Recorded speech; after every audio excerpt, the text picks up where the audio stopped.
ઝીણા મોર બોલે લીલીના ઘરમાં, ઝીણા મોર બોલે લીલીના ઘરમાં. લીલી હારી છે કોણ? મને કોઈએ કીધું માયા મામા કે તમારો સમય સારો ચાલે છે ગુબા, તો એટલું બધું પરિવારે તમે તમારા બાળકો પાસે તમારા પરિવાર પાસે એટલું મૂકતા જ આવીને વાંધો ના આવે, કોઈની પાસે લાંબો હાથ ન કરવો પડે. મેં તો નહીં મૂકું, મૂકીશ જ નહીં. કે કાં?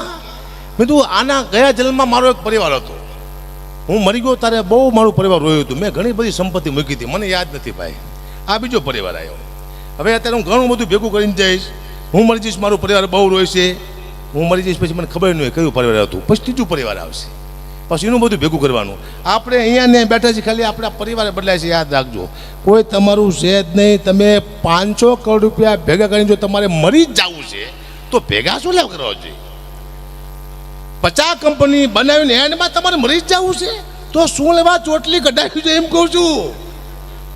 હું 1 અબજ રૂપિયા ભેગા કરીને હું મરી જાઉં નહીં, હું જલસા કરું પહેલાં, હું પાપ કરું અને મારું પરિવાર આનંદ કરે એવું કેવું બધું હારે આવ્યું જોઈએ. બધું પાપ હું કરું, પાપનો પૈસો મારા ઘરમાં હું લાવું અને મારા દીકરાને મારું પરિવાર મહોત્સવ કેમ કરે એને કહેવાનું કે આ ભાગીદારમાં રહો છો નહીં રહ્યા, વાલે લૂંટારા જેવો છે કોઈ. એટલે પાપ કરતાં પહેલાં વિચારવાનું કે આપણું કોઈ નથી, આપણી પત્ની આપણા બાળકો કોઈ ભેગું નહીં હાલે. પાપમાં મુદ્દો એ છે, જેટલું પાપ કરો વિચારીને કરવાનું, જેટલું ખોટો પૈસા વિચારીને લેવાનો કે ભગવાનનું આપણે એક જ છે, બાકી જાય સીતારામ.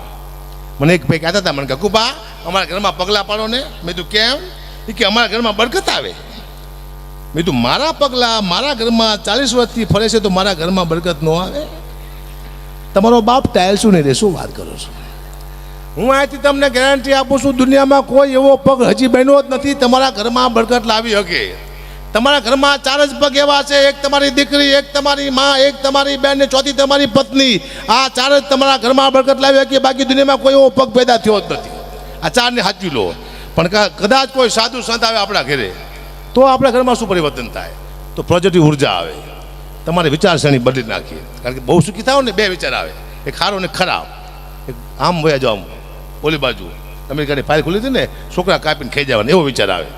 અને બીજો વિચાર આવે આવો ધર્મનો, તો સાધુ પાસે બે હો તો તને ધર્મના રસ્તા બાજુ વારે, તમને તમારા પૈસા ગૌશાળામાં આપો, અન્નક્ષેત્રમાં આપો, આવી જગ્યાએ આપો, એવું સાધુ તમને શીખડાવે. સંતોની તાકાત આ છે, પણ બરકત તમારા 4 પાત્ર સીધ લાવી કે બાકી જાય સીતારામ, મને ખબર છે. એટલે હું કહું છું જીવનમાં આનંદ કરો, બાકી જાય સીતારામ. અને હવે કલાકાર મારા દીકરા માયા મામા એવા ગીત ગાય, મને હારી ખબર નથી પડતી, ગીતનો કોઈ અર્થ જ નથી થતો.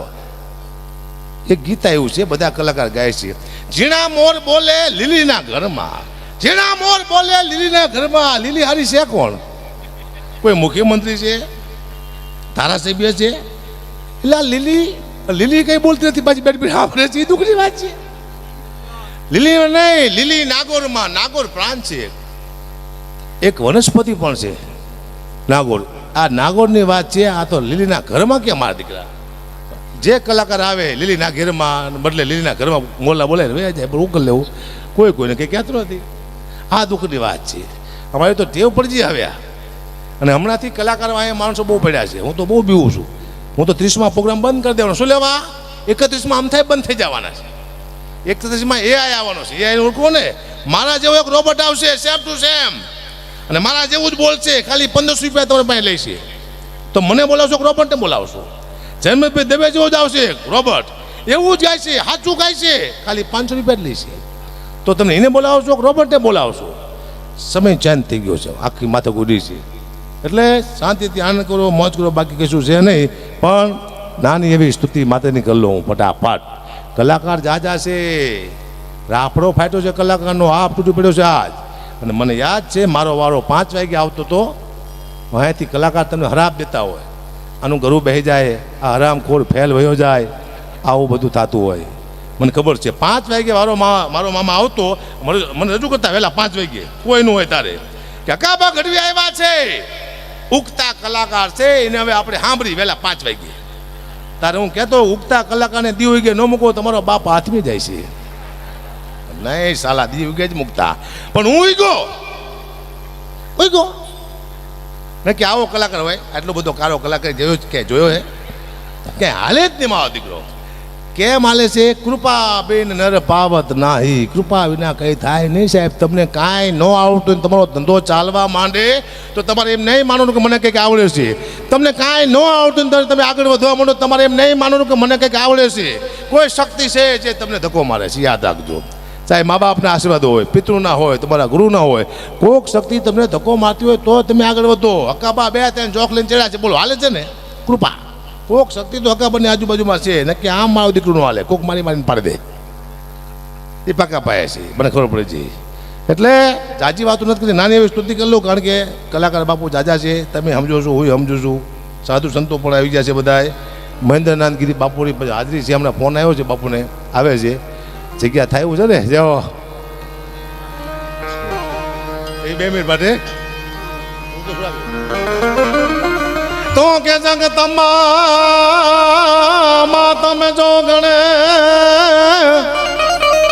અને મારી અમે જપ્યા તમારા જાવ, હે એવા અખંડ દીવા તમારા બળે માં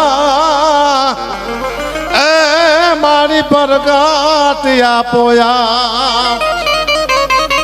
તમારી આકાશ પાતાળ તો ધારી અંબર ના કસુરા નર પાય નમે દિગપાડ દિગંબર આઠ નુંગર સાત વિસાયર તાણ સમે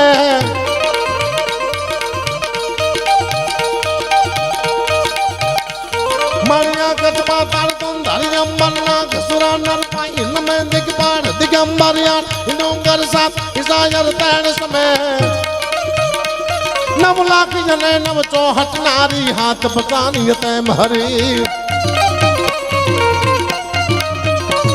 રમરાય રમેચી મોહ માનેચી એકડ પ્રવેશી ઈશ્વરી મારી એકડ પ્રવેશી ઈશ્વરી.